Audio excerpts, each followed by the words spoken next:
Hi guys! This is Jan and Joy's Vlog. And for today's video nga guys, ay another kaganapan na naman po ng mga alipin ng salapi. Today nga guys, ay meron po kami na surprise para sa kanilang anniversary. Bali nga guys, nag-repeat order lang si Sir. Siya po ay customer namin dati. Hindi ko lang po matandaan kung 2023 or 2024. Ang order nga pala po dyan ni Sir ay isang red ribbon na cake, pizza at saka po flower bouquet na fresh. Kaya naman po pumunta agad kami dito sa Pinamalayan para po bumili nitong red ribbon na pinapabili ni Sir. Ang gusto nga pala ni Sir ay round cake na kung saan ay chocolate flavor, kaya naman mabuti na lang dahil merong available. Pinalagyan ko na nga po ito ng dedication dahil nga po may sunod pa po kami na pupuntahan at after nyan ay umalis na din po kami. At ang sunod naman po namin pinuntahan ay dito po sa binibilhan namin ng mga fresh flowers dahil nga po gusto po ni Sir ay fresh flowers yung bouquet. Bali nga guys, hindi naman po kami nag-i-stock ng mga fresh flowers dahil nga po hindi naman po kadalasan yan ang binibili sa amin. Kaya nga po kumukuha din po kami dito sa Bulaklak at iba pa na store. Kaya nga po sa mga gusto pong bumili, pwede po kayong mag-walk-in dito po ito sa Pinamalayan. At after nga namin bumili guys nitong mga fresh flower ay umuwi na din po agad kami dahil nga po gagawin ko pa ito dahil ito ay di-deliver din namin today.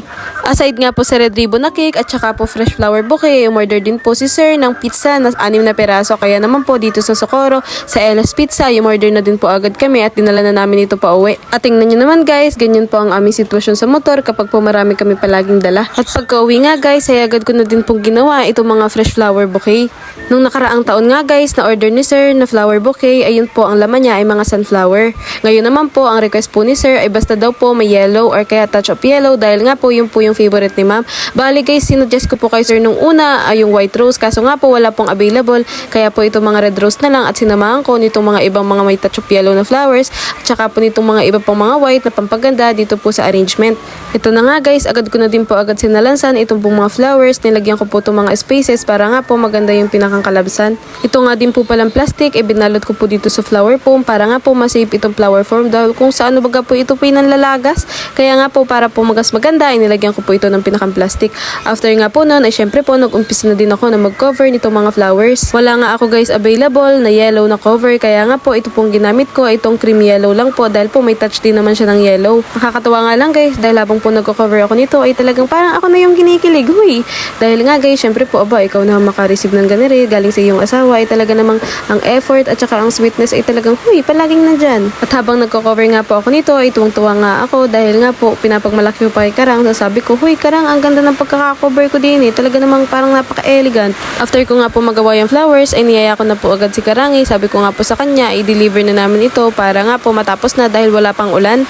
Paano ba naman guys, para nga po ang start ng 2026 ay hindi na talaga tumigil ang ulan. Ilang araw na po talaga nag-uulan din sa amin. Ay parang nagiging ilog na talukan yung harapan At habang nasa daan nga kami guys, nag-ambon-ambon na nga ng konti, sabi ko nga mabuti na lang at fresh flower itong bouquet at kahit mabasa ay okay lang. Nilagay nga pala namin dito sa storage box yung pizza at saka yung cake, tapos ipinatong namin yung flower para nga po mas-safe dalhin dahil alam namin na talagang mahirap yung daan doon dahil nga guys may ginagawa doon na irrigation. At ito na nga guys, nandito pa lang po kami sa bukana ng Taybungan ay talaga namang yung daan ay nanlalaban na agad. Ito na nga guys, nararamdaman yung aking pong pagkapagod at ang nararamdaman ko na din ay sobrang kabado. Ay tingnan nyo naman yung daan, bakit aray karne? At habang nandito na nga kami guys sa Taybungan na ito ay sabi ko nga kay Karangi, paulit-ulit ko siyang tinatanong kung talagang kaya ba niya dahil guys yung daan nung nakita ko talaga ay sabi ko talagang di ko alam kung talaga kami makakarating pa din sa pag-itsura ng daan na ari. Buti na nga lang guys dahil po may kaunting pathway din na kami nagdaan bago pa po kami makarating dun sa may medyo padulo at pagdating namin sa dulo ay aroy anong sama din pala ng daan. Bebe. Ganda ng daan! Aray ko, grabe talaga naman ang mga daan.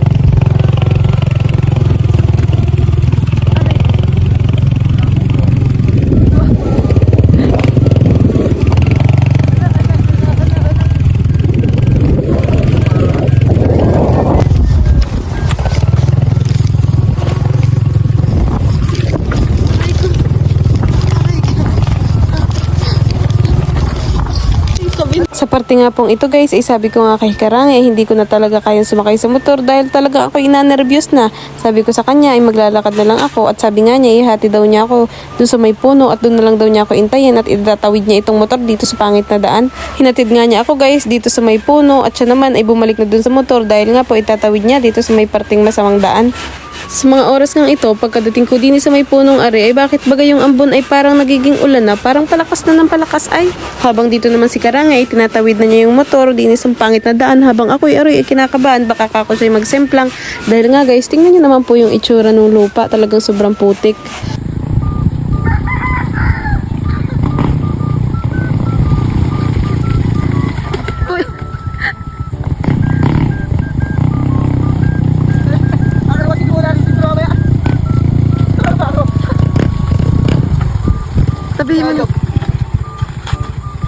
Pinarada na nga po dyan ni Karang dun sa kabilang tabi na yun yung motor dahil nga po hindi na po ko talaga kakayanin ng motor na makatawid pa dito. Sabi ko nga po sa kanya, kayanin man ng motor na makatawid ay ako naman ay hindi ko kakayanin dahil ako talaga inakabahan ay abay ang pagkadulas ba ganyan ay magsemplang pa kami ay mga laglag pa ring mga dala namin. Naglakad na nga lang kami dito sa may irrigation tapos bumababa lang kami kapag parang delikado or kaya ay parang madulas. Kaya nga po nilakad na namin yan ay doon lang po namin dadalhin sa Tigbao Elementary School dahil nga po teacher yung didelibera namin. Sa paglalakad nga lang po namin din sa may irrigation na ito ay tanaw na tanaw mo na po yung school. Medyo malapit na po siya, ilang minuto na lang po. Talaga nga guys, habang naglalakad lang po kami ay hindi na po namin kinaya dahil po sobrang lakas na ng ulan. Kaya nga po sabi ni Karangi ay sumilong daw muna kami. Dito nga po ay naghahanap na si Karangi ng bahay na pwede naming silungan dahil nga po hindi na namin kaya dahil mababasa kami ng sobra. Ito na nga po may nakita siyang tindahan at sabi niya ay dito na daw muna kami sumilong. Pero habang tinitingnan ko nga po yung panahon, sabi ko po kay Karangi ay talagang pakiramdam ko ay hindi talaga ito titila. Kaya kung iintayin pa namin tumila ito ay talagang aabutin kami ng siyam-siyam. Dito nga po sa videong ito makikita nyo po na talaga pong ang lakas na ng ulan. Kaya nga po tatakbo kami dyan papunta dito sa may school para po makasilong agad.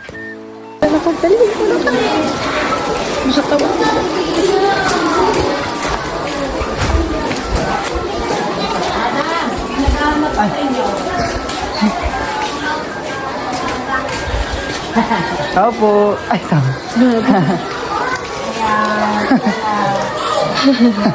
Tumawag kami dyan kasi mga surprise po. Ayun, patawag daw kasi. Pwede pong pumasok yan. Ma'am, pwede po mga po. Butik na lang. Padala po tao. Ma'am, medyo basa lang po. Thank you po. Ari pala kayo pinag-ibili mo ko.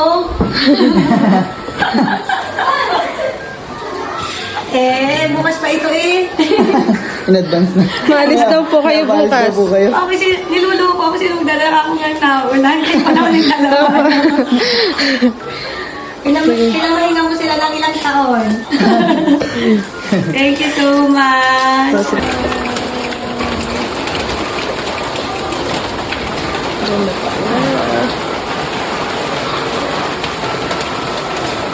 After nga namin guys magdala kay madam ay nag-intay pa po kami ng ilang minuto para po kung talagang titigil yung ulan kaso po hindi talaga tumigil kaya po sabi ko kay Karang ay magpaulan na lang kami. Kaya naman guys para po sa mga kagaya namin na small business owner guys yung mga ganito pong pagkakataon yung mga ganitong pagdi-deliver natin ito yung mga stepping stone natin guys para po maging motivated tayo o maging inspired tayo na talagang uy, dapat talaga tayong lumaban sa buhay. Dapat pa nating sipagan para tayo ay yumaman. Walang kahit ano pa mang maputik na daan, maulang panahon or mainit na panahon ang makakapagpapigil sa atin para to pa rin yung ating mga pangarap. Uy, para sa ating mga pagbebenta for today's video. Kaya nga guys, thank you po kay sir sa inyo pong pag-order. Yun lamang po for today's video. Salamat po sa inyong panonood.